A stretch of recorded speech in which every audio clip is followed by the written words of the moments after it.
Hello दोस्तों, नमस्कार। मैं हूँ रंजीत और आज की वीडियो में हम बात करने वाले हैं कुछ ह्यूमन आई जो चैप्टर है। ठीक है, उस चैप्टर में से कुछ जो इंपॉर्टेंट चीज़ें हैं उन पर बात करेंगे। जैसे एक तो हाइपरमेट्रोपिया क्या होता है। ठीक है, हाइपरमेट्रोपिया जिसको दूरदृष्टि दोष बोलते हैं, और बाद में बात करें मायोपिया जिसको निकट दृष्टि दोष बोलते हैं, और तीसरा है प्रेस बायोपिया। ठीक है, जिसको जरा दृष्टि दोष बोलते हैं। ठीक है, तीनों के बारे में बात करेंगे, लेकिन इन तीनों को समझने से पहले आपको ये एकोमोडेशन पावर यानी कि समंजन क्षमता को समझना जरूरी है। ठीक है, इसी के बेस पर ही इन सबको हम समझ पाएंगे। ठीक है, तो चलिए सबसे पहले देखते हैं कि ये एकोमोडेशन पावर क्या होती है।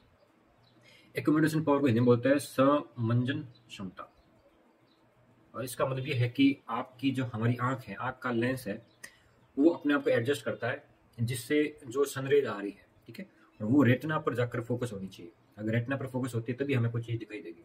अगर उसके बाद में फोकस हो रही है तब भी नहीं दिखाई देगी, और पहले हो रही है तो भी नहीं, तब भी दिखाई नहीं देता, मतलब तब भी ऑब्जेक्ट नहीं बनेगा। गड़बड़ हो गई। हाँ, तो एकोमोडेशन पावर का मतलब है कि हमारे आंख का जो लेंस है, ठीक है, ह्यूमन आई का लेंस अपने आप को एडजस्ट करता है, थिक होकर और थिन होकर अपना पैस एडजस्ट करता है कि जो सनरेज आती है, ठीक है, वो रेटिना के ऊपर फोकस होनी चाहिए।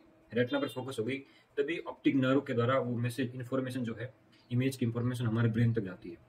अगर उससे पहले फोकस हो गई तब भी कुछ नहीं दिखेगा, अगर बाद में फोकस हो रही है तब भी कुछ नहीं दिखेगा। तो रेटिना के ऊपर फोकस होनी चाहिए। इसके लिए हमारे जो लेंस है वो अपने आप को थिक और थिन करता है, और उसके लिए जो सिलरी मसल्स है वो उसकी हेल्प करती है, जिसको पक्षमा भी पेशिया बोलते हैं। ठीक है, तो चलिए एक एक को समझते हैं। देखिए, अगर ऑब्जेक्ट जो है वो दूर है, ठीक है, कोई भी ऑब्जेक्ट ऑब्जेक्ट अगर आपकी आंखों से काफी दूर है, तो ऐसे में आपका जो लेंस है वो हमेशा अपने आप को कैसा बनाता है, पतला बनाता है, थिन बनाता है। और उसको थिन करने के लिए जो सिलरी मसल्स है वो हेल्प करती है। थिन करने की हेल्प कैसे करती है कि जो भी ऑब्जेक्ट दूर होगा तो सिलरी मसल्स के अंदर पीछे की ओर रिलैक्स होगा। ठीक है, पीछे रिलैक्स करेगी, यानी कि पीछे की ओर उसका स्ट्रेस बढ़ेगा, और पीछे का स्ट्रेस बढ़ेगा तो क्या होगा, इसी लेंस जो है वो लेंस पतला हो जाएगा। ठीक है, और लेंस पतला, लेंस की क्या खासियत होती है, हमने लेंस की पावर को देखा था, समझा था। तो लेंस अगर पतला होगा तो उसकी पावर यानी कि उसके बेंड करने की पावर, प्रकाश की किरणों को बेंड करने की पावर क्या हो जाएगी, कम हो जाएगी, है ना। अगर बेंड कम करेगा तो देखिए, अगर ऑब्जेक्ट दूर है, ठीक है, और वहां से अगर ऑब्जेक्ट दूर है तो सिलेरी मसल्स के अंदर पीछे की ओर क्या होगा, रिलैक्सेशन। इसकी वजह से लेंस हो जाएगा थिन, और थिन लेंस की पावर होती है कम, और पावर कम तो बेंड कम। तो दूर से अगर कोई सनरेज आ रही है तो उसमें बेंड कम होगा। ठीक है, क्योंकि अगर दूर से आ रही है तो लगभग पैरेलल आती है, तो उसको ज्यादा बेंड करने की जरूरत है नहीं। ठीक है, तो उनमें बेंड कम होगा, और बेंड कम होने की वजह से ही ये जो है ना, रेटिना के ऊपर आकर फोकस करती है।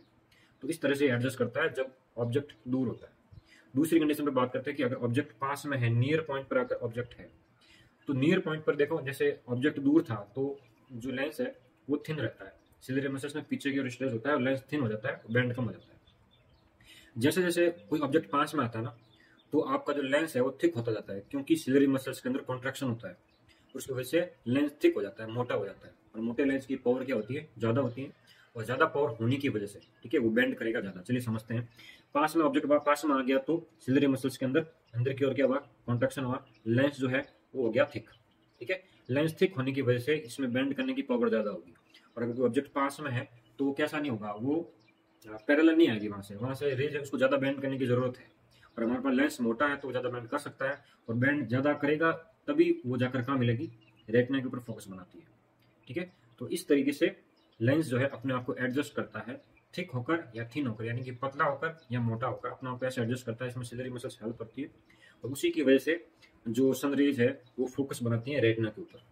अगर रेटिना के ऊपर फोकस बन रहा है, ठीक है, तभी आपको कोई ऑब्जेक्ट दिखाई देगा। अगर बैंड ज्यादा हो रहा है तो हो सकता है कि वो पहले ही फोकस बन जाए और आपको ऑब्जेक्ट दिखाई ना दे।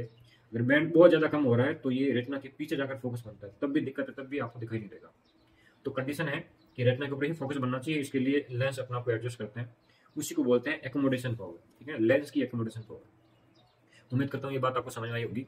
अब हम बात करेंगे जो प्रॉब्लम्स होती है, ठीक है ना, उस पर। इसमें से पहला नाम है हाइपरमेट्रोपिया। ठीक है, हाइपरमेट्रोपिया।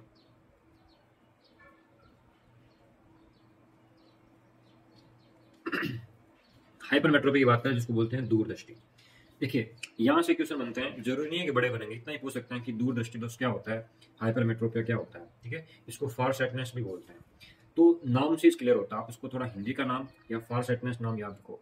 दूरदृष्टि दोष का मतलब है कि दूर की जो चीजें हैं, दूर का ऑब्जेक्ट है वो क्लियर दिखेगा, क्लियर दिखेगा। ठीक है। लेकिन क्या होता है कि जब ऑब्जेक्ट पास आएगा, ठीक है, तो ऑब्जेक्ट पास आता है तो नॉर्मली होना क्या चाहिए, लेंस को थिक होना चाहिए।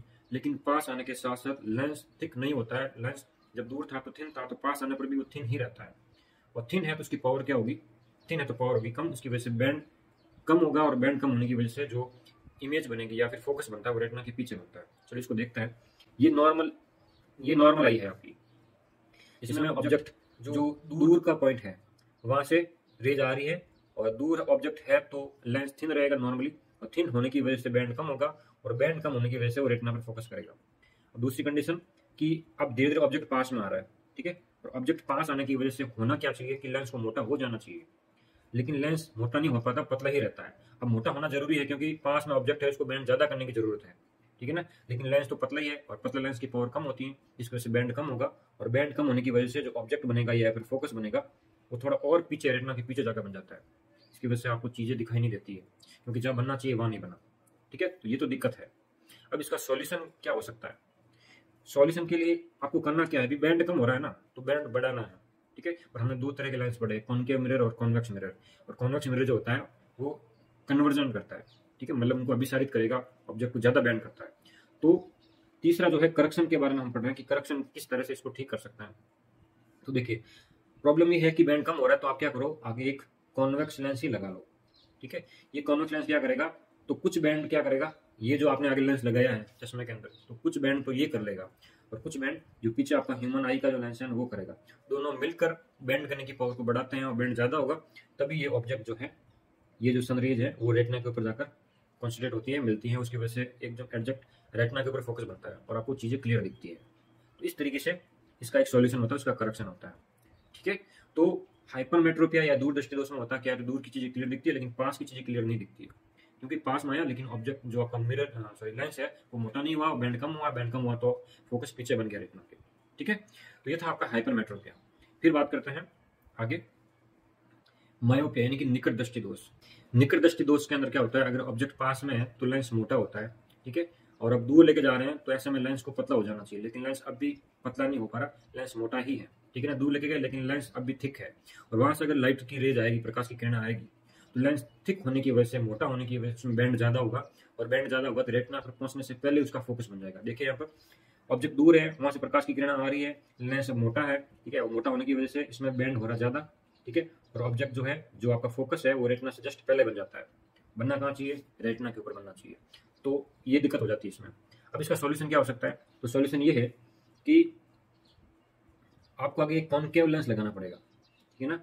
कॉनकेव लेंस लगाने की जरूरत क्यों है, क्योंकि बैंड ज्यादा कर पा रहा है ना, मतलब ये लेंस थिक है, ऑब्जेक्ट दूर है लेकिन लेंस फिर भी थिक है, उसको डाइवर्जेंट कम करना पड़ेगा। तो ये जो कॉनकेव लेंस है, ठीक है, ये कॉनकेव लेंस क्या करेगा, इसके डाइवर्जन को बढ़ाएगा, मतलब ऑब्जेक्ट जो आगे जो लेंस है, इस लेंस पे प्रकाश की किरणें थोड़ी डाइवर्ट होकर फिर मिलेगी, तो बैंड कम हो गया। अब ये क्या करेगा, थोड़ा बहुत बैंड ये इसका ह्यूमन आई का लेंस करेगा, और इसकी वजह से बैंड थोड़ा कम होगा, उसकी वजह से वो कम मिलेगा, तो ये रेटिना पर मिलेगा, ठीक है। पहले क्या हो रहा था, बैंड ज्यादा हो रहा था, ठीक है, लेंस थिक था तो बैंड ज्यादा हो रहा था, इसकी वजह से रेटिना से पहले ही क्या बन गया, रेटिना से पहले ही आपका फोकस बन जाता है। लेकिन अब आपने कॉनकेव लेंस लगाया, तो कॉनकेव लेंस की एक नेचर होता है कि वो क्या करता है, डाइवर्ट करता है, और डाइवर्ट प्रकाश की किरणें जो है वो आगे वाले जो अंदर का लेंस है उस पर जाकर मिलेगी, तो अब इसमें क्या होगा, थोड़ा सा फोकस दूर बनेगा, ठीक है ना, इसकी वजह से रेटिना के ऊपर जाकर फोकस बनता है। तो इस तरीके से ये मायोपिया देखा हमने, और फिर पहला देखा था हमने हाइपरमेट्रोपिया। तो हाइपरमेट्रोपिया के अंदर दूर की चीजें क्लियर दिखती है, पास की क्लियर नहीं दिखती, और इसमें जैसे कि अभी हमने पढ़ा है कि पास की चीजें क्लियर दिखती है लेकिन दूर की क्लियर नहीं दिखती, क्योंकि लेंस थिक हो जाता है और बैंड ज्यादा होने की वजह से ऑब्जेक्ट जो है, जो फोकस है वो पहले बन जाता है। तीसरा दिक्कत है, तीसरी जो प्रॉब्लम सामने आती है वो है, इसको बोलते हैं जरा दृष्टि दोष। जरा दृष्टि दोष को बोलते हैं प्रेस बायोपिया, प्रेस बायोपिया। प्रेस बायोपिया में नॉर्मल जो दिक्कत है वो मायोपिया की दिक्कत रहती है, मायोपिया की प्रॉब्लम होती है, लेकिन ये जो है एक उम्र के बाद, एक बुजुर्गों के अंदर ये प्रॉब्लम ज्यादा देखने को मिलती है। इसमें जो आपका सिलरी मसल्स है, ठीक है, सिलरी मसल्स के अंदर जो कॉन्ट्रैक्शन और रिलैक्सेशन करने की जो एबिलिटी होती है, कैपेसिटी, वो कम हो जाती है। वो ना तो कॉन्ट्रैक्ट कर पाती है, ना ही रिलैक्स कर पाती है, मतलब लेंस ना तो ढंग से मोटा हो पाता है, ना ही पतला हो पाता है। इसकी वजह से दोनों ही दिक्कत का सामना करना पड़ता है। इसमें हाइपरमेट्रोपिया और मायोपिया दोनों ही दिक्कतों का सामना करना पड़ता है। ठीक है, ये चीज में देखी जाती है ना। मतलब कहने का मतलब ये है कि इसमें ना तो पास का ऑब्जेक्ट क्लियर दिखेगा, ना ही दूर का ऑब्जेक्ट क्लियर दिखता है। ठीक है, इसके लिए क्या तरीका अपना, इसमें आप कौन सा लेंस का यूज करेंगे, कॉन्वेक्स करेंगे या कॉनकेव करेंगे, तो दोनों लेंस का यूज किया जाता है। ठीक है ना, इसमें जैसे ये एक चश्मा है, चश्मा में ऊपर की साइड जो लेंस का यूज होगा वो कॉनकेव लेंस का यूज होगा, और नीचे की साइड कॉन्वेक्स लेंस का यूज होगा। तो या ये है आपका पास का ऑब्जेक्ट देखने के लिए, और ये है दूर का ऑब्जेक्ट देखने के लिए। उसको बोलते हैं बाईफोकल लेंस का यूज होता है,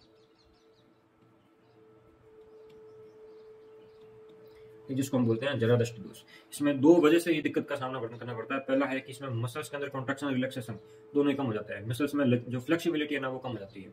ठीक है, और दूसरा जो लेंस है, लेंस की भी जो फ्लेक्सिबिलिटी है, इलास्टिसिटी है, वो कम हो जाती है। इसकी वजह से ना तो लेंस अपने आप को थिक और थिन कर पाता है, और ना ही मसल्स के अंदर इतनी पावर होती है कि वो लेंस को थिक और थिन करे। ठीक है, इसमें दोनों ही दिक्कत का सामना करना पड़ता है। चलिए, ये हमने देखा आज, एक तो एकोमोडेशन पावर क्या होती है, फिर हमने बात की हाइपरमेट्रोपिया क्या होता है, और फिर हमने बात की है मायोपिया, और फिर देखा है प्रेस मायोपिया यानी कि जरा दृष्टि दोष। तो उम्मीद करता हूँ आपको समझ में आया होगा। ठीक है, चलिए आज की वीडियो में इतना ही, फिर बात करते हैं नेक्स्ट वीडियो पर।